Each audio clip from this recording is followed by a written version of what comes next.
नमस्कार, खबर सूत्र में आपका बहुत बहुत स्वागत है। मैं हूं आपके साथ शिवानी। तो चलिए बढ़ते हैं खबरों की ओर। गीतांजलि मौर्य का गाजीपुर आंगनवाड़ी कार्यकर्ताओं ने जोरदार स्वागत किया। उत्तर प्रदेश के गाजीपुर में आंगनवाड़ी एवं सहायिका एसोसिएशन की प्रदेश अध्यक्ष गीतांजलि का विकास भवन के पास आगमन हुआ, जिसमें समस्त ब्लॉकों की आंगनवाड़ी सहायिकाओं ने बड़े उत्साह और जोश व प्रदेश अध्यक्ष गीतांजलि मौर्य को माल्यार्पण स्मृति चिन्ह देकर स्वागत व अभिनंदन किया। प्रदेश अध्यक्ष गीतांजलि मौर्य ने अपने संबोधन में कहा कि आंगनवाड़ी महिला सामाजिक सेवा भाव के प्रचुर अनुभव को रखने वाली आंगनवाड़ी महिलाओं को 62 वर्ष की उम्र में बिना पेंशन, ग्रेच्युटी और सामाजिक सुरक्षा के ही सेवा से समाप्त कर दिया जा रहा है तथा उनका मानदेय आज की महंगाई के हिसाब से बहुत ही कम है। इतनी अल्प मानदेय में अपने घर का साधारण खर्च भी वहन नहीं कर सकती। इन विभिन्न मुद्दों को लेकर लखनऊ में 5 अक्टूबर 2025 को एक दिवसीय धरना प्रदर्शन की अपील की। ज्यादा से ज्यादा संख्या में पहुंचे और इस धरना प्रदर्शन को सफल बनाए। जिले की समस्त आंगनवाड़ी सहायिकाओं से अपील है कि ज्यादा से ज्यादा संख्या में पहुंचकर इस धरना प्रदर्शन को सफल बनाए। उत्तर प्रदेश के गाजीपुर से रजत श्रीवास्तव की रिपोर्ट। अपना परिचय बताएं। गीतांजलि मौर्य, आंगनबाड़ी कर्मचारी व सहायिका एसोसिएशन के प्रदेश अध्यक्ष। गीतांजलि जी, आप गाजीपुर में आपका आगमन हुआ है, क्या उद्देश्य है आगमन का? जी, यहाँ पर हम अपने आंगनबाड़ी कार्यकर्ती बहनों से मिलने आए हुए हैं और अपने मिशन, अपने लक्ष्य के लिए लोगों की क्या सोच है, क्या तैयारी है, इन लोगों का क्या आगे के लिए रणनीति है, यह जानने समझने, कुछ अपनी बात कहने, कुछ उनके सुनने आए हैं। मुख्य उद्देश्य क्या था?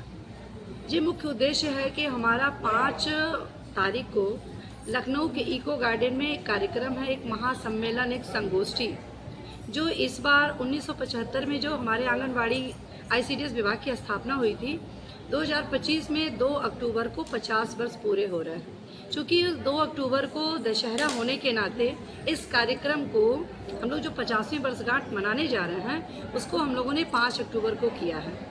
उस 5 अक्टूबर के लिए हम अपनी बहनों को आमंत्रित करने, बताने और निवेदन करने आए हैं। गीतांजलि जी, देखा जाए कि आंगनबाड़ियों को कार्य करते 50 वर्ष हो गए, लेकिन सरकार अब तक इनके मानदेय पे कोई विचार नहीं कर रही। इस संदर्भ में क्या कहना चाहेंगे? जी बिल्कुल, ये बहुत सही बात है। चूँकि देश की आधी आबादी कही जाने वाली ये महिलाएं, जो देश के विकास में इनकी बराबर की भूमिका रहती है, कहते हैं कि जाग जाएं अगर देश की नारियां, युग स्वयं ही बदलता चला जाएगा। तो ये महिलाएं हैं। महिलाएं अभी तक क्या है कि ये अपने लिए नहीं सोचती रही है, दूसरे के लिए सोचती रही, लेकिन विभाग में अपने लिए भी सोचने पे सरकार ने मजबूर कर दिया है। आज तक अनरेडियम पे रखा। 2 हिसाब से कम मजदूरी तय होनी चाहिए, या तो महंगाई के हिसाब से या तो कार्य के आधार पे, लेकिन ना कार्य के आधार पे हमारी मजदूरी है और ना तो इस महंगाई के हिसाब से। तो इसके लिए हम लोगों को अब अपनी आवाज़ को सरकार के समक्ष रखने की एक तैयारी है कि 50 वर्ष पूरे हो गए, लेकिन हमारी स्थिति बद से बदहाल ही रह गई। अभी तक हम लोग सामान्य वर्ग में नहीं आ पाए, एक आम जनता के रूप में, जिस सशक्त नारी के रूप में अपने को कहलाने के लायक हम सक्षम नहीं हो पाए हैं।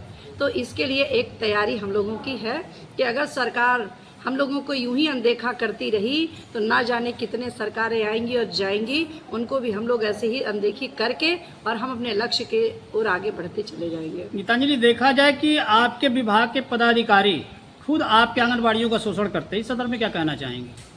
जी, अभी ये तो हमारी बहनों की भी कहीं नासमझी है, उनके अंदर का ये संकोच और दूसरे को सम्मान देने का ये नतीजा है कि वो हमारे बहनों का शोषण करते हैं।